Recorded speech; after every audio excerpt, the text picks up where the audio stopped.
월요일 아침 글로벌 마켓나우의 김희욱입니다. 이제 우리나라 증시는 딱 두 거래일 현재 남아있죠. 지난 크리스마스 이제 이 휴장일 동안 여러 가지 이제 생각을 하셨을 것이고, 새해 증시에 대해서 여러 가지 또 이제 기대와 전망이 현재 교차하고 있는 상황인데요. 사실 그렇습니다. 산타랠리 결국 또 남의 나라 얘기였었고, 그 다음에 지난 추수감사절 이후로 시동이 걸린다는 연말 랠리도 역시 우리에게는 조금 사각지대가 아니었나 이런 생각을 하게 됩니다. 그렇다면 지난 FMC 같은 전 세계적인 대대적인 위험자산 회피 현상은 공유를 하고 왜 랠리에는 우리가 따라붙지 못하는 것인지, 그럼 과연 이런 상황에서 내년 증시 전망을 밝게만 보는 것이 타당한지 이제 여러 가지 생각을 하게 됩니다. 어쨌든 미국의 이제 경제 회복세와 미국 지수 상승이 우리에게 굳이 마이너스는 아니라고 보는데, 그 폭과 아니면 정서적인 이 공유, 어떤 이 테마를 쫓아가는 데 있어서 우리의 심리가 너무나 좀 상대적으로 취약해지는 게 오히려 역효과가 나타나지 않느냐, 이제 이런 생각을 하게 됩니다.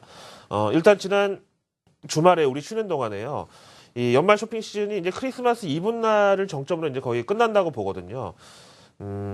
물론 12월 31일이 이제 이 말일이긴 하지만 대부분의 이제 이 쇼핑객들은 크리스마스 이브날을 거의 이제 정점으로 해가지고 사고 싶은 물건은 모두 다 소진하게 되는데, 크리스마스 시즌에 대한 결과가 지금 속속 들어오고 있습니다. 살펴보시죠. 사실 이 연말 쇼핑 시즌 결과에 대해서는 아주 일원화된 어떤 이 통계 분석이 나오면 참 좋으련만, 각 업체마다 이렇게 따로따로 된 온라인, 오프라인 이런 거를 내놓는 현재 이 상황이라서 있는 그대로 전해드릴 수밖에 없음을 또 이해를 부탁드립니다. 어쨌든 올 연말 쇼핑 시즌의 주인공은 바로 온라인이었다는 거고요. 또 우리나라도 크리스마스 이브날하고 크리스마스 날 그랬지만 요 이틀 동안 또 일시적인 한파가 왔었단 말이에요. 그래서 오히려 밖에서 돌아다니는 사람보다 온라인 쪽이 수혜를 받았다. 그 다음에 이제 이 통계 자료를 보시면은 스마트폰하고 타블렛 같은 이 모바일 사용 이 비율이 43% 전체에 이렇게 증가를 했고요. 그 다음에 이번 이제 온라인 쇼핑에 있어서 앞에서 보신 대로 매출이 14% 신장을 했는데, 그 주인공은 바로 아마존하고 이 구글 쇼핑, 이 두 개가 아주 성적이 돋보였다라고 나오고 있습니다. 그 다음에 마스터카드 어드바이저 쪽에 이제 자료를 또 넘어가서 볼게요. 이제 조금 넓게 봐가지고 블랙 프라이데이 11월 28일이었었죠. 이때부터 크리스마스 이브, 그러니까 12월 24일 자정까지 역시 온라인 결제가 5.5% 늘어났다. 이건 이제 다 전년 동기 대비로 얘기하는 거고요. 한동안 이제 이 서브프라임 사태하고 뭐 월가의 대규모 감원 이런 것 때문에 좀 위축돼 있었던 주얼리 쪽이 이번이 상당히 좀 좋았다라고 얘기를 하고 있습니다. 그 다음에 뭐 다른 거 보면 대체적으로 그냥 뭐 일반적이었다는 거고요. 그 다음에 IBM 어널리틱스 보실까요? 이거는 이제 가장 가까운 크리스마스 당일 12월 25일 날 온라인 매출이 전년 동기 대비해서 역시 8.3% 증가했다는 소식이고요. 모바일 사용자 수 중에서 이제 차지하는 비중이 57.1%. 그 다음에 이제 전체 이 매출에 있어서 차지하는 비중이 34.8%를 차지해가지고 전년 동기 대비해서 20.4%가 이제 역시 늘어난 것으로 나왔고요. 그렇다고 데스크탑은 이제 완전히 뭐 뒷전이냐, 그렇지 않은 게 그야말로 제목에 데스크탑 is not dead, 그러니까 아직 죽지 않았다. 평균 이 매출 금액에서 차이가 나는데 데스크탑 한 트랜잭션당 평균 거래 금액이 107달러 72센트, 모바일 88달러에 비해서 한 20% 정도 이 매출이 비중이 크죠. 아무래도 좀 고가의 어떤 제품이나 아니면 내구재 같은 오래 쓸 수밖에 없는, 근데 이런 거는 좀 데스크탑 모니터를 봐야지 좀 안심이 되지 않나요? 스마트폰으로 보기엔 좀 너무 작잖아요. 그래서 이렇게 골고루 많이 좋았다라는 겁니다.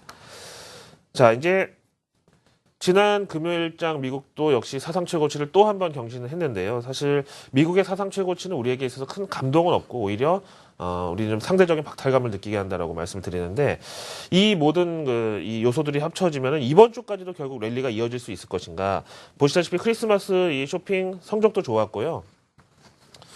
그 다음에 이제 1월 효과라는 이제 현재 전망이 또 솔솔 나오고 있는 거 아니겠어요? 그러면은 이 산타랠리를 보고서 지금은 팔 때냐 아니면 지금이라도 가는 말에 올라탈 때냐, 이걸 봐야 되는데 저는 솔직히 지난 FMC를 앞두고 한창 이제 외국인이 매도 물량을 던질 때 그거를 개인들이 다 받아냈잖아요. 그래서 저는 지금 뭐 우리나라 산타랠리가 그렇게 크지도 않지만 산타랠리가 있을 때 오히려 차익 실현의 계기로 삼는 게 좋지 않느냐. 그리고 내년 초 증시를 좀 살펴보는 게 좋지 않나 이렇게 생각을 하고 있었거든요. 근데 어쨌든 산타랠리의 이 실체라는 것은 분명히 있긴 있다라는 거예요. 이 산타랠리는요. 크리스마스를 포함한 마지막 5거래일 그리고 해가 넘어가서 이제 1월 두 번의 거래일 이렇게 총 7거래일 동안에 이제 이 상승 하락을 이제 얘기하는 건데 대체로 상승했다는 거예요. 44번 중에 34번이 상승했으니까 확률적으로 한 70% 가까이 되고요. 그런데 지금 여기 보시면은 1969년부터 이제 작년까지를 통틀었을 때 파란색으로 대체적으로 이제 산타랠리의 어떤 이 가능성이 높았고 대신에 1990년부터 2007년도까지는 보시다시피 오히려 산타랠리오 기간에 마이너스였잖아요. 근데 90년도 이 닷컴 버블이었을 때 그리고 그냥 일시적으로 꺼지긴 했지만 나스닥에 한했고요. 그 다음에 2007년 서브프라임 사태 일어나기 전까지 미국 경기 역시 호황기를 였었을 때 이럴 때는 오히려 산타랠리에 투자자들이 주식 비중을 줄이고 수익을 실현해서 주머니에 채우는 이제 이런 시기로 삼았었다는 거예요. 그러면은 올해 같은 경우도 미국 증시 상승폭이 이제 상당히 크다 보니까 이 산타랠리를 역시 투자자들이 차익 실현의 계기로 삼을 수도 있다. 이제 이런 얘기가 나오고 있죠. 자, 그렇다면 이제 1월 효과에 대해서 점검을 해볼 텐데요. 과연 1월 효과가 있기는 한 거냐? 그렇다면 실체는 어떻고 성적은 어떠냐? 이건데요. 이 산타랠리하고의 좀 연장선상이라고 볼 수도 있는 게 지금 보시는 대로 12월 전체 증시하고 1월까지 보면은 물론 이제 이 정도의 이제 상승 패턴은 볼 수가 있는데 12월 25일 그러니까 한 요때에서부터 그다음에 1월 첫 두 번째 거래일 정도까지 한 요 정도. 예? 요게 이제 이 1월 효과의 거의 이제 주인공이다라고 보는데 이제 잘 아시는 대로 이제 최근 20년 동안을 이게 본 건데 이럴 경우에 이제 앞에서 보신 요 상승폭이 평균 1.76%였었단 말이에요. 근데 여기 이제 보시는 대로 지난 100년이 파란색, 그다음에 50년이 빨간색, 최근 20년이 이제 연두색인데 연두색 가장 최근에는 오히려 좀 상승률이 별로 크지가 않아가지고 최근 50년의 2.87에 비하면 약간 좀 1월 효과가 많이 퇴색이 되지 않았느냐. 이런 의견인데요. 그러면 1월 효과를 이제 앞에서 보신 대로 과연 그 실체의 유무를 이제 점검하는 데 있어서 투자 전문지에서 뭐라고 보냐면은 There is no January effect라고 1월 효과는 그냥 무시하는 게 좋을 것이다. 왜냐? 2009년도부터 최근까지 그러니까 금융위기가 터지고 그 다음 해부터 최근까지를 봤을 때는 1월 효과라는 게 겨우 0.8% 플러스 가지고 뭐 1월 효과라고 할 수가 있겠느냐. 그냥 없다고 생각하는 게 더 편하지 않겠느냐. 이제 이런 얘기입니다. 그 다음에 이제 CNBC로 넘어갈까요?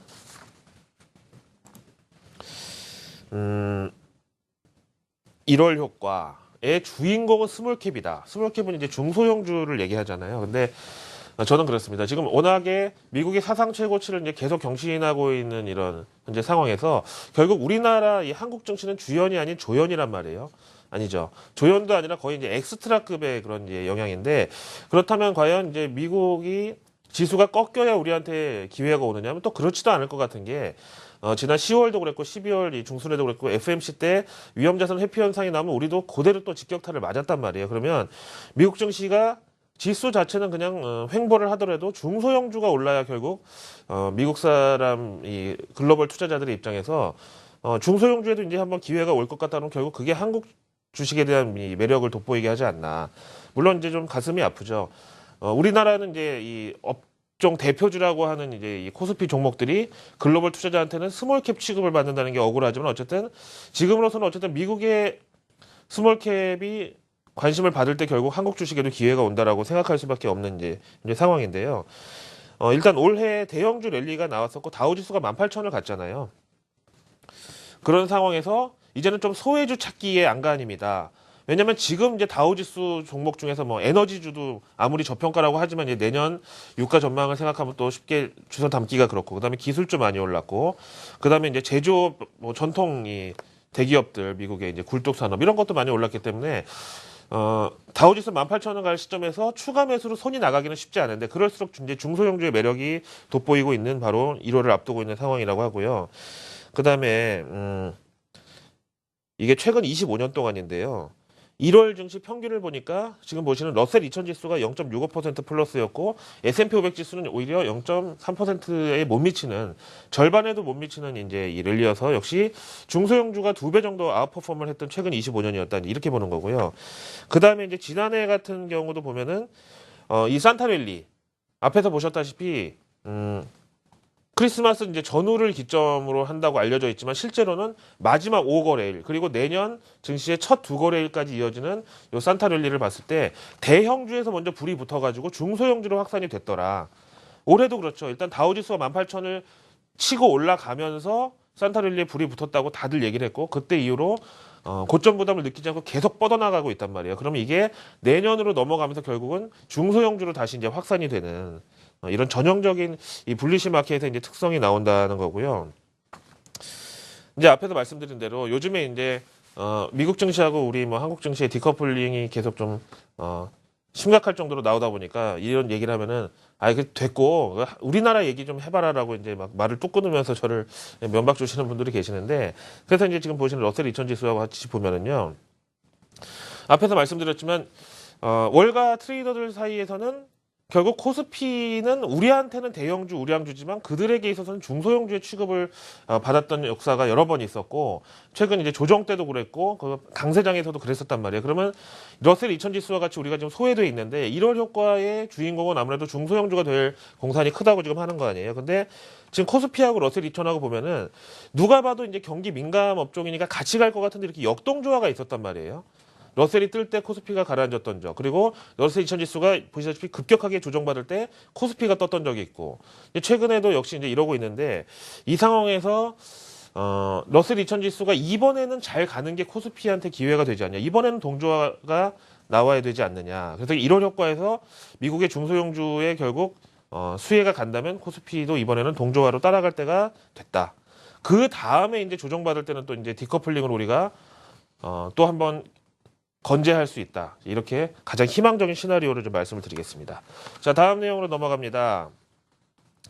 이제 이러나 저러나 좋으나 싫으나 이제 우리 증시에는 어떻게 될 것 같느냐 이제 이걸 보는데요. 배런즈지 보실까요? 결국은 2015년 내년에는 한국 증시의 기회가 있다. 쭉 읽어드릴게요. 이거 뭐 영어긴 하지만 뭐 어려운 표현은 아니어가지고 다 시간만 되시면 보실 수 있는데 제가 정리해 보겠습니다. 일단 올해 한국 증시는 내후 외환의 한국 증시 이제 저평가가 좀 심화됐었고 뭐 여기 뭐 다시 떠올리고 싶지 않은 기억이지만 세월호 참사, 그다음에 중국의 지표 불안, 그다음에 엔저 같은 영향이 있었다. 그다음에 이제 바클레이에서는 내년 코스피 지수 전망을 2,300포인트로 봅니다. 그래서 지금보다 최소한 18% 정도 업사이드 포텐셜이 있다고 이제 판단하고 있고요. 그 다음에 내년 달러 원 환율은 1,150원까지는 열어두자. 그 다음에 내년 우리나라 GDP의 경우는 올해 3.1 예상이고 내년에 3.5 예상이다. 하지만 미국의 이제 경제 회복세에 동조가 될 것이라는 것은 좀 희망이 있다. 그 다음에 한국은행은 미국의 금리 인상 어떤 이 출구 전략 제스 추호에도 불구하고 내년 3분기까지는 금리 인상을 못할 것이다. 그러면서 이제 결론적으로 뭐냐면은 올해 지나서 내년 2015년 한국 주식의 탑픽은 현대모비스하고 삼성전자라고 보네요. 에휴, 뭐 전망은 좋은데 결론이 가서 너무 뻔한 종목이라고 하실 수도 있겠지만 어쨌든 이제 외국계의 시각은 저렇습니다. 마지막으로 이제 MSCI 한국지수 바로 넘어갈까요? 0.5% 상승이고요. 장중에 56선 넘어갔었지만 안타깝게 이제 내려앉았습니다. 지금 제가 보는 화면에 보시면은요, FMC 끝나고 그 하락분을 제대로 반등을 못 해놓고 있고요. 그 다음에 이제 지난주에도 뭐 휴일도 많았었고 뭐 반일장에 뭐 크리스마스 휴장 이랬으니까 보면은 어쨌든 이제 지수 자체는 우리나라 이제 휴장이 전보다는 글쎄 여기서 출발하려 여기를 갔으니까 지난 금요일까지 코스피 이제 어렵사리 일어난 상승 정도는 이미 반영이 되지 않았나 이제 이렇게 보고요. 그래도 어쨌든 크리스마스 연휴 동안에 이제 쇼핑 시즌 매출도 좋았고 사상 최고를 한 번 더 갔다는 거는 오늘 우리나라 코스피 비록 나침반 없는 항해를 하긴 하겠지만 그래도 일단은 플러스로 출발이 가능하다고 보여집니다. 문제는 이제 오늘 밤에 어떻게 되느냐에 따라서 그거를 또 내일 반납하냐 마느냐 이제 이렇게 또 하루를 미뤄야 되겠죠. 자, 월요일 아침 글로벌 마켓 나우였습니다.